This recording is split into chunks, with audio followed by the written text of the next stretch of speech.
Okay, so this semester, this last half of the semester especially, we've been talking about the application of biomedical engineering in various different fields, ranging from neural engineering to genetic engineering, et cetera.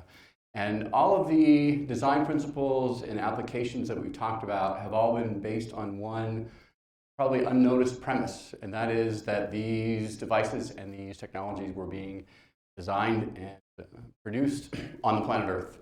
So living in the comfy confines where we have a constant level of gravity, we're protected by our atmosphere, the atmospheric pressure is constant, we're not being bombarded by radiation. What we're going to do today is change things up a bit and talk about how biomedical engineering might facilitate the exploration of space. So heading into places where gravity is not constant, where levels of radiation are higher, where atmospheric pressure is very different, where temperature is also very different. So as a way to start out, I think it's important to point out that as far back as our historical records go, we know that humankind has been interested in the sky.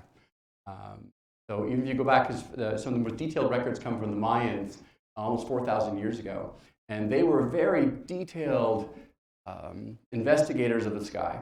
So in fact, you can go back as far as 3,500 or 4,000 years ago. The Mayans had actually calculated the length of a year down to the exact time that we know it as today. They also explored and showed and documented the movement of the planets. They realized that the planets and the stars, two very similar looking lights in the sky, were not the same due to the fact that their motion in the sky was different over time. So we've been interested in this for 4,000 plus years.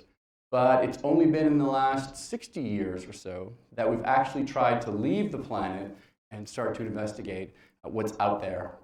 Okay? And if you think about this for a moment, that's literally a blink of an eye in terms of the timeline of human history. So the first question is, well, why should we explore space? We've been looking at it for years. Whole new fields have been created: astrophysics, radio wave telescopes, et cetera, deep space telescopes. We've launched satellites. And why should we, as human beings, explore space? Well, one of the possibilities is that we may need to, at some point in our human history, have to relocate. We may end up somehow using up or exhausting our natural resources, whether it's due to climate change, pollution, overpopulation, or what have you. There may be a time when we actually have to relocate from the planet Earth. Now, this may sound far-fetched, but this has actually happened. We can find examples of it in human history. So, for example, you're probably all familiar with Easter Island. So Easter Island is an island in the South Pacific, which is extremely remote. So it's 2,500 miles from the coast of South America, another 2,600 miles or so to Tahiti, so French Polynesia. And archaeologists have been studying this island, and they've been baffled by it for decades. Part of the baffling is, well, why are all these there's hundreds of these huge headstones that are found on Easter Island. But more interestingly is, if you look at the archaeological record, it looks like the folks that first inhabited Easter Island probably came from French Polynesia, probably from Tahiti. So they floated 2,500 miles on a raft. So that's almost like us trying to explore the moon, given the technology. They land here on Easter Island, and according to the archaeological record, somewhere around 800 or 1000 AD, and they begin to use up the resources. Now, as to why they built all these statues, who knows? But the more important point is that there's clear evidence that the island was once a thriving population of thousands of people, which then suddenly and slowly diminished. And one of the theories is because they used up all the wood, they used up all the trees, and so the trees were holding the dirt together, making it fertile, and suddenly you see this drop off in the number of people who are living on Easter Island. So if we equate Easter Island to Earth in terms of both its remoteness to other civilizations, and in terms of the fact that we could possibly use up all of our resources and may have to relocate and find another island or another planet. Now, there's another scenario, which is this might happen much more rapidly than we think. So we could face the possibility of an extinction event. So you all know the hypothesis that what led to the extinction of the dinosaurs was a large asteroid that hit the Earth and created a huge environmental change and wiped out the dinosaurs.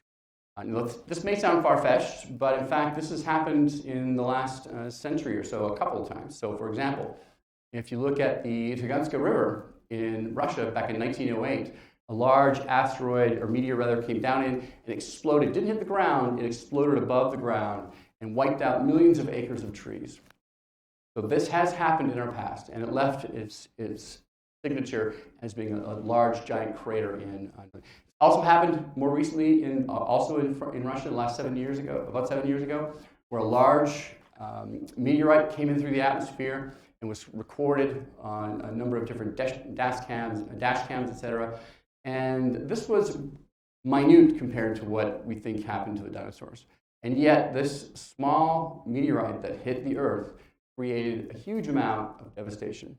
And to give you an idea of how small this meteor was, this is the lake that it landed in. You can see how small this thing actually was, but at its velocity, the amount of impact it had was horrific.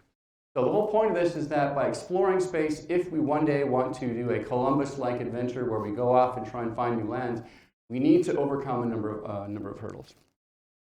So those hurdles include, or those challenges include the following.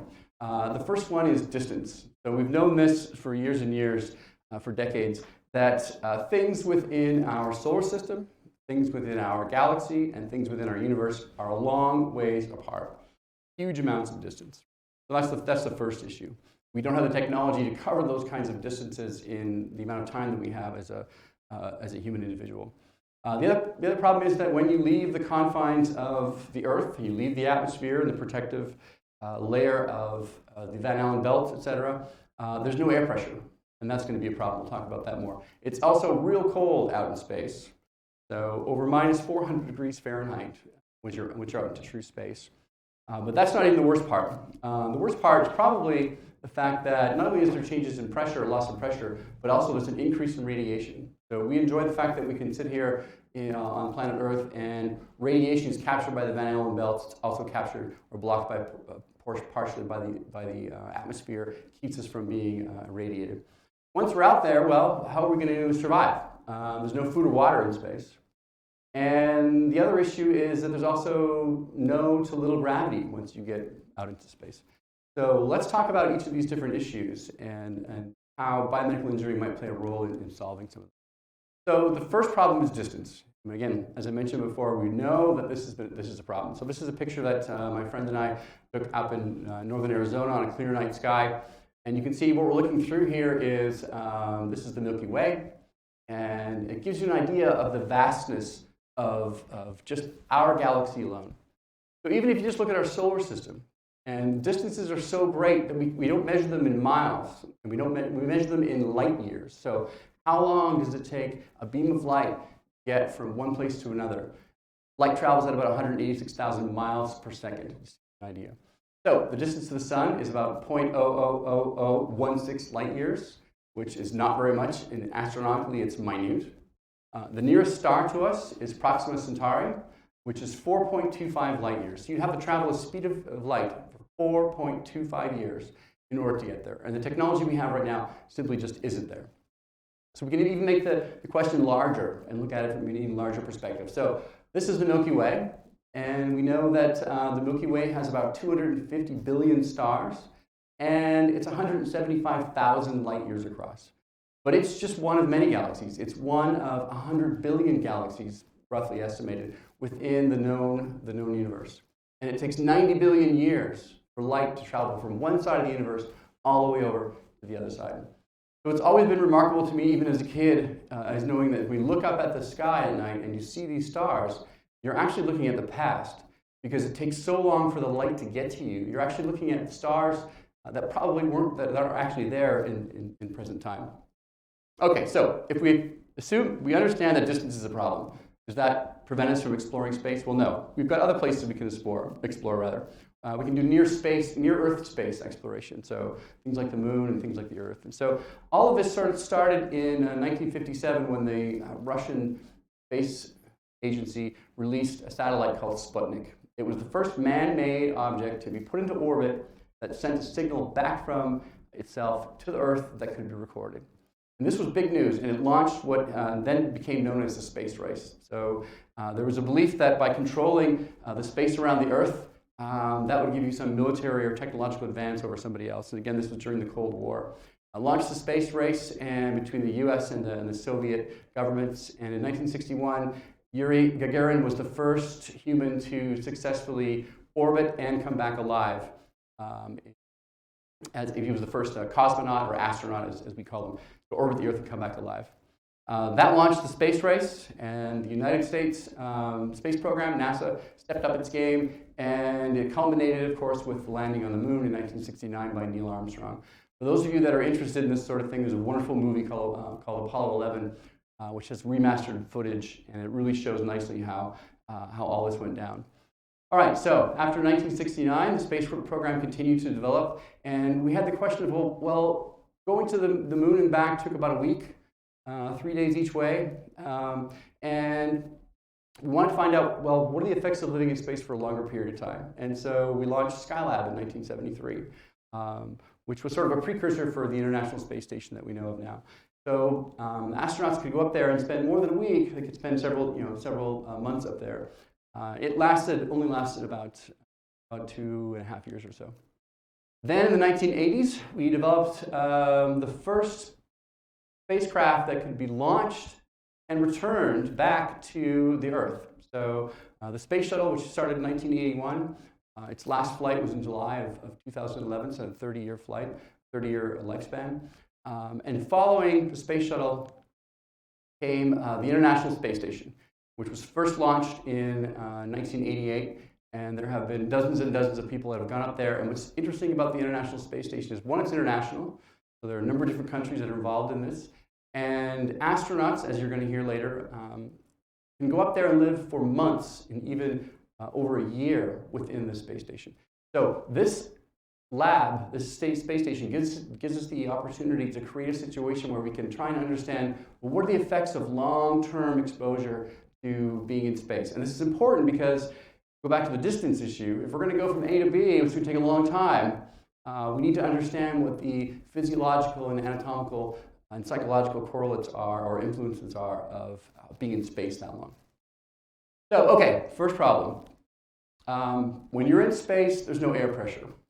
So what does that mean? Well, air pressure is simply the fact that the Earth has an atmosphere. It's got several layers of atmosphere.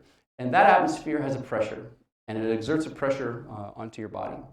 And so when you're at sea level, that pressure is fairly low. If you dive down into the water, into a denser medium, that pressure goes up. But as you go up in altitude, that air pressure begins to diminish significantly as you move up, because the density of the air is less and less. There's less weight on the body. And this brings into Boyle's law, which is something I'm sure you're familiar with from introductory physics. And Boyle's law states that the pressure of a quantity of gas varies inversely with its volume.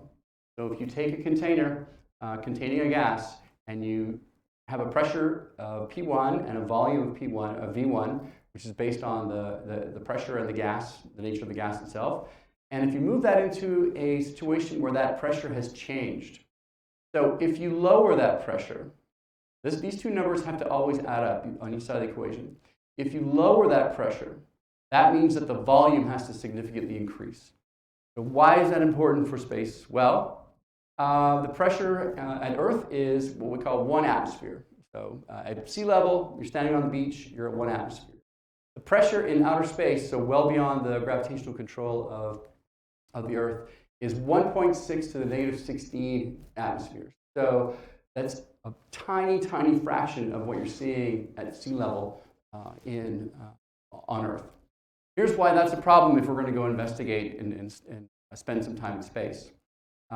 1 liter of gas on Earth is equal to 75 billion liters of gas in space, because the pressure has been so reduced, the gas can expand. Same problem that divers have, inverse problem that divers have when they're coming from a high pressure situation to a low pressure situation. And the reason why that's a problem is that your lungs are full of air, you're in 1 atmosphere, there's a pressure that's keeping the gases in your lungs at that certain level. And when you step outside your spaceship, your lungs will literally explode, because that gas is going to go from 1 to 75 billion liters. So your lungs will literally explode. That's the first thing that would happen. The second problem is that the air pressure is also related to the temperature at which liquids convert to a gas. So the easiest way to explain that is that if you're at sea level and you're boiling water, it boils at 100 degrees Celsius. You can see the water turn into a gas before your eyes.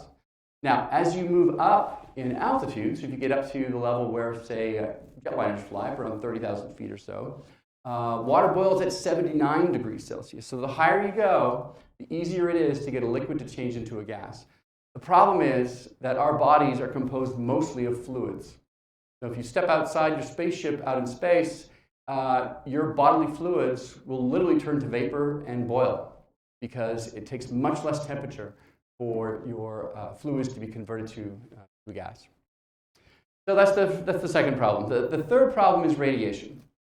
And we, as human beings living on the planet Earth, are super lucky because at the center of the Earth is a giant iron core, and that iron core is spinning.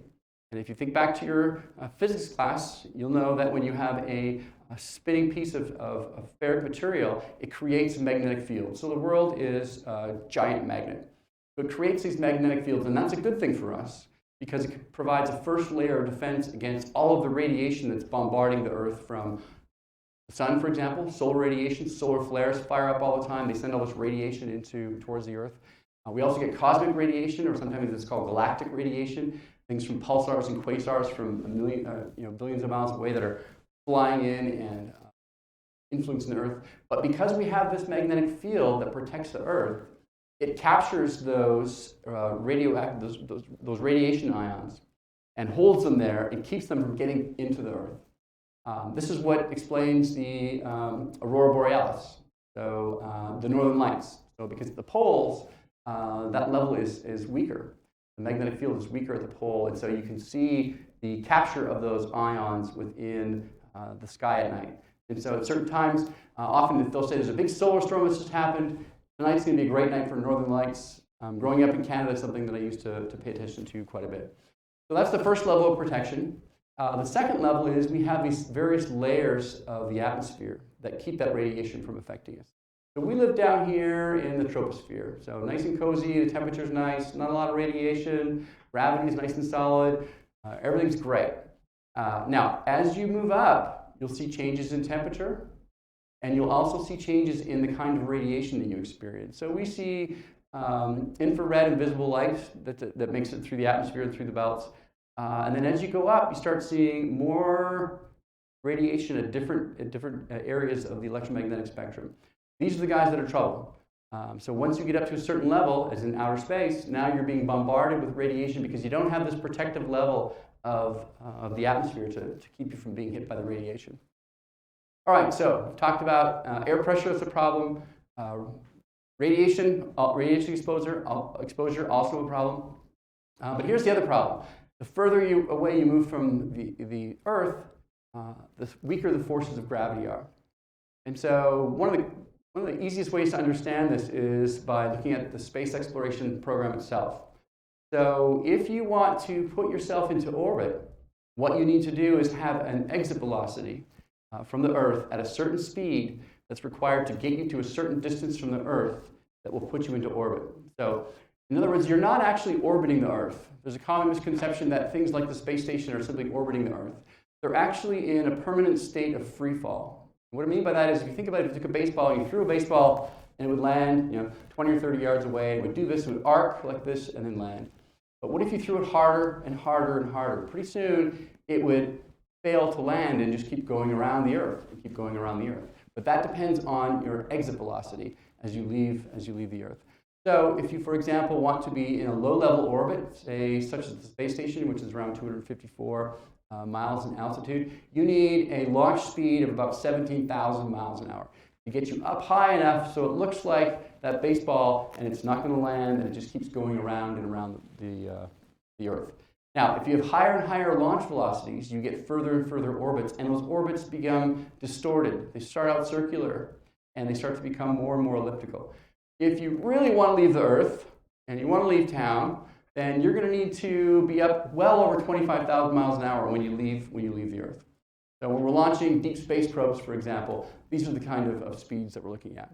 So the Earth's gravity, in fact, if you're on the space station, it's still under about 90% control of the Earth's gravity. But that missing 10% is what keeps the space station in orbit. So, okay, let's say we're out there. We've sorted out the air pressure issue. We've sorted out the radiation issue. Now what are we going to do? Well, we're going to need food. We're going to need water. We're going to need oxygen. And it takes, as I just mentioned, a lot of energy to get up to that speed to leave the planet, so 17,000 miles an hour minimum. That means that when most rockets are launched, that 90% of the mass of those rockets is rocket fuel. That doesn't leave a whole lot left for you to put stuff onto your rocket. So for example, and this is a number that my friend Apollo Arquiza gave me, he said that it's about $20,000 per kilogram of payload to put something into space. And to give you an idea of how expensive that is with relation to the budget, the 2020 budget for NASA is $22.6 billion.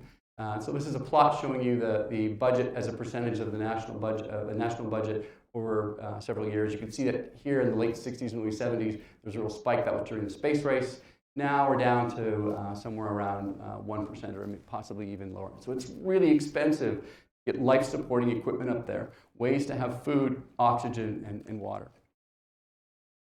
The other issue is that food's not refrigerated. That takes up too much power. Power is a real issue when you're out in space. You don't have, you've got solar panels, etc. You're going to be very careful about the amount of power you're using. The food comes in packing materials. On the space station, for example, about 15% of the mass of food that goes up is packing materials, which get discarded as waste. And you've also got issues of human waste accumulation, the stuff that we generate daily on a normal basis. What do you do with that? So how do you keep yourself supplied with food, constant supply of water and oxygen when you're 254 miles above the Earth? Not a simple solution. So this is why we have something like the space station. So as I mentioned before, it's orbiting at an altitude of about 254 miles. It's spinning around the Earth at about 17,000 miles an hour. That means that it makes one full orbit around the Earth every 93 minutes. You can literally do a round-the-world tour in about 93 minutes or so. And if you're interested in this kind of stuff, like I am, there are actually apps you can buy. So for example, I have the ISS app on my phone. So at certain times of the year, certain days of the week, the space station happens to be flying over top of Phoenix. And so I get an alert on my phone, and it shows you where it is, and I can run outside, and hopefully if it's a clear night, get a chance to see the space station fly over. Which is really cool when you think about it, because there's several people on that bright spot that you're seeing that's flying across the sky. So what does time and space do to the body? Well, over the last 50 years or so, we've learned that it does quite a bit to the body. In fact, a lot of what it does to the body is related to radiation and changes in pressure. Or changes in microgravity, rather. So radiation exposure, for example, can increase the likelihood that you might develop a neurological disorder such as Alzheimer's disease. There's also a phenomenon where people return from space after a long period of time and get visual flashes, and some people call them cosmic flashes. We also see that there's often a reduction in the integrity of the immune system. The immune system becomes less effective. But microgravity is really the thing that causes problems. So when you're in a zero gravity or a low gravity level, the problem is that if you think about me here standing on the planet Earth, there's gravitational pull on my bodily fluids that's flowing through my body. And so my heart has to work harder to keep the blood up towards my head. That's why if you stand up too fast sometimes, blood doesn't get there fast enough, you'll fall over. And so what happens is the fluids in your body, because there's no gravitational pull or significant gravitational pull, begin to accumulate in the face, and you get something called puffy face, which is where fluids begin to accumulate in and around the face. It also causes muscle degeneration. It's pretty easy to float around the space station. You don't have to work out or walk or deal with gravity. The fluid increases also causes changes in the likelihood that you can develop kidney stones, and you can also have reduction in leg circumference. So if your fluids are normally used to pooling down in your lower extremities, and your heart's normally used to pushing them up into your upper portions of your body, then what happens is the face gets puffy, and the legs can start to get smaller, and they call it the colloquial term is bird legs. So you get puffy face and bird legs. So how does time in space really affect the body? And we had a unique opportunity to examine this a few years ago, in 2015, when they sent up an astronaut who was supposed to spend a year on the International Space Station. Now, what was incredibly coincidental and unique about this is that Scott Kelly, the guy who's going up into the space station, had a twin brother, a monozygotic twin brother, who was also an astronaut. So very similar upbringings, very similar experiences through their life. And so this gave NASA the chance to say, well, can we look at the physiological, anatomical, molecular profiles of somebody like Scott and compare it to his twin brother and see whether or not they're different? So this is what they did. So he was up in the space station for over a year, and they ran a whole series of tests on him while he was there, before he went, while he was there, and then when he got back. And they compared those to his twin brother, Mark. And this paper was recently published in 2019 in the Science Journal. It's called the NASA Twins Study. And these are all the various biochemical, anatomical, and physiological markers that they looked at and the results that they found. So to make a long story short, these were the markers they looked at that showed differences either between the time he left Earth and was on the plane, on the space station, or as compared to his brother. And what they found was that he had decreased body mass. Structural changes occurred to his eyes, probably related to, partially related to the puffy face syndrome, as well as a swelling of the optic nerve, which can change the morphology of the eye. Telomere lengthening. So if you remember back to our lecture on genetics, telomeres are those protein caps that are on the end of chromosomes that are related to how genes are being expressed. He also saw changes in gene expression as compared to his brother. His carotid artery wall started thickening, probably related to microgravity, and there's an increase in a lot of the markers, cytokines, which are markers of inflammation.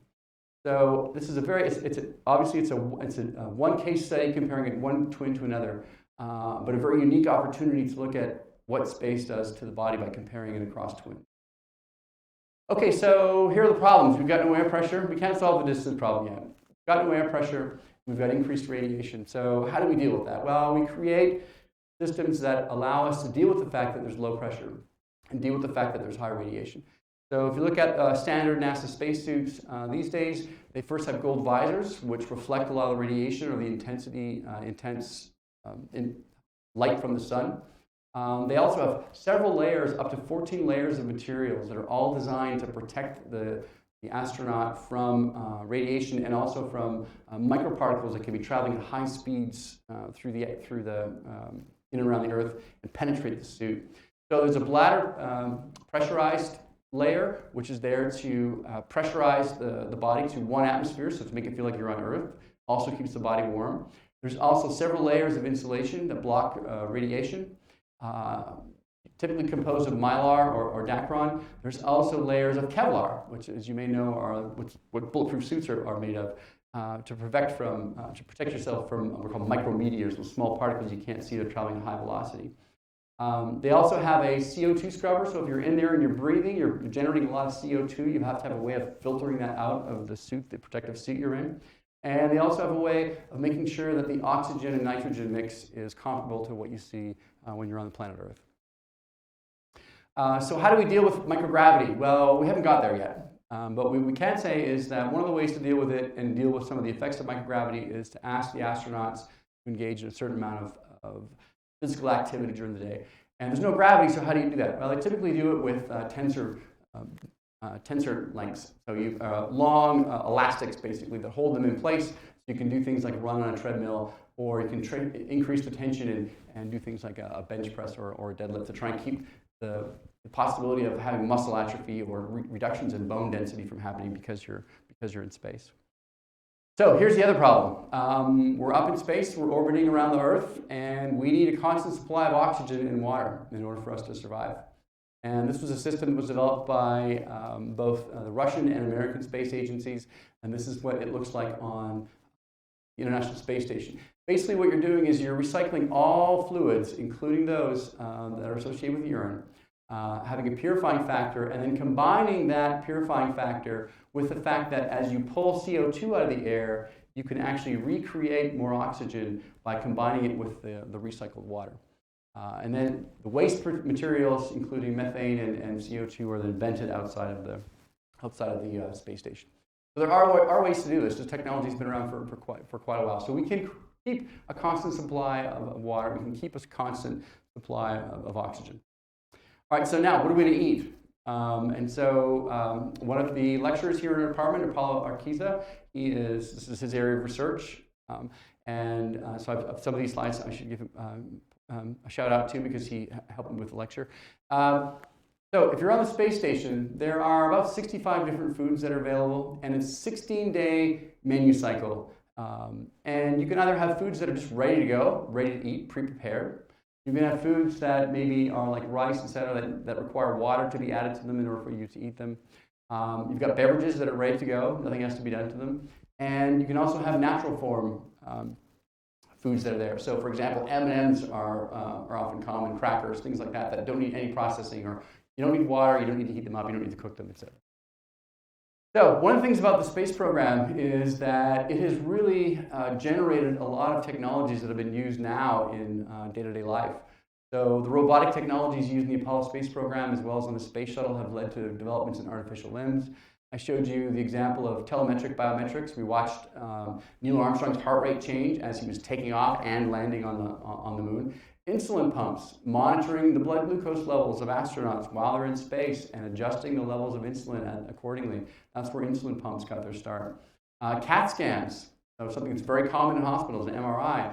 The imaging technology that was used to develop CAT scans was originally used to develop high-resolution images of the moon prior to the Apollo 11 landing. Air purifiers, of course, and the material that's used in athletic shoes these days was originally developed to be inside the helmets of folks in the space program so that the helmets would fit properly, and are now being used to make your shoes fit properly. Okay, so we're talking about near-Earth exploration. The last couple of slides I want to say is, well, where are we going with this? We've got a space station that's been up there now for a number of years. We've learned a lot about the effects, long-term effects. Can we go from near-Earth to interplanetary exploration? So the obvious choice has been Mars. I'm sure you're all aware of this. Why Mars? Well, it's close. That helps one thing. And the other is the environment on Mars isn't that bad as compared to our other choices, which would be Mercury, which is way too hot and further away, and Venus, which is basically a big giant sulfuric acid bath, and you don't want to land anything there. So to give you an idea of what it takes to get to Mars, this is a 1-minute video that's going to show you how to get to Mars. How do you get to Mars? If you want to send a spacecraft all the way to Mars, first you'll need a fast rocket to escape the pull of Earth's gravity. The heavier your spacecraft, the more powerful your rocket needs to be to lift off. Next, make sure you launch at the right time. Mars and Earth orbit the Sun at different speeds and distances. Sometimes they're really far apart, and other times they come closer together. About every 2 years, the two planets are in perfect positions to get to Mars with the least amount of rocket fuel. That's important. The total trip is over 300 million miles. Finally, make sure your aim is right. You can't shoot for where Mars is at launch time. You have to aim for where it will be when you get there. It's a lot like how a quarterback passes a football. Also, you may need a few thrusts to correct your direction along the way so you don't miss Mars. If all goes well, you'll get to the red planet in about 7 or 8 months. Then, if you actually want to land on Mars, well, that's a whole other challenge. So, if you do the math on this, and you look at the fact that there's only one time every 26 months or so, that's a launch window where you're close enough, where our orbits are in sync, where you don't have to fly across the solar system to get to Mars, and the fact that it takes probably 8 months or so to get there, a round trip to Mars is going to be at least 5 years. That is, if you got to Mars, unpacked your bags, repacked them, got back onto your rocket, and flew back to the planet Earth. So the first interplanetary exploration to Mars will probably be somewhere over 5 years minimum. So 5 years of living in space conditions. It presents a whole new set of challenges. So one of which is, and as my colleague Apollo Arquiza has shown me and many others, is, well, how and what will we eat? And so they've created a Mars analog environment. There's a few of them around the world. This one's in Mauna Loa, where they built a Mars-like housing situation where it houses several people, and they've been testing, well, what kind of foods can they eat and how can they deal with the fact that they are nowhere near Earth now. You're a long way from home. There's no rescue resupply mission coming on the order of minutes. And so Dr. Arquiza has also been working with NASA and several other folks, and the folks working at the Mauna Loa facility, to try and figure out, well, how do you cook in zero gravity? So if you're spending 8 months on your way to Mars, how do you cook in zero gravity? So inventing things like convection ovens that can be used to cook in zero gravity. So if there's any questions, please let me know. I'm going to now, I'm really thrilled that Katie Coleman, who is here with us on the lecture today, has agreed to come and talk to you guys. And so Katie joined ASU about a year ago, a little more than a year ago. She's been an Air Force officer for over 30 years. And she's now the very first global explorer in residence at the School of Earth and Space Exploration. And what's really cool, especially to me, someone who geeks out on this sort of stuff, is that she's been on both the Space Shuttle and the International Space Station. So I'm going to hand the reins over to Katie, and we can have a group discussion about the things I talked about in the lecture, as well as Katie's going to show you some of her images and videos and her experience of what it was like being on the space station for 6 months.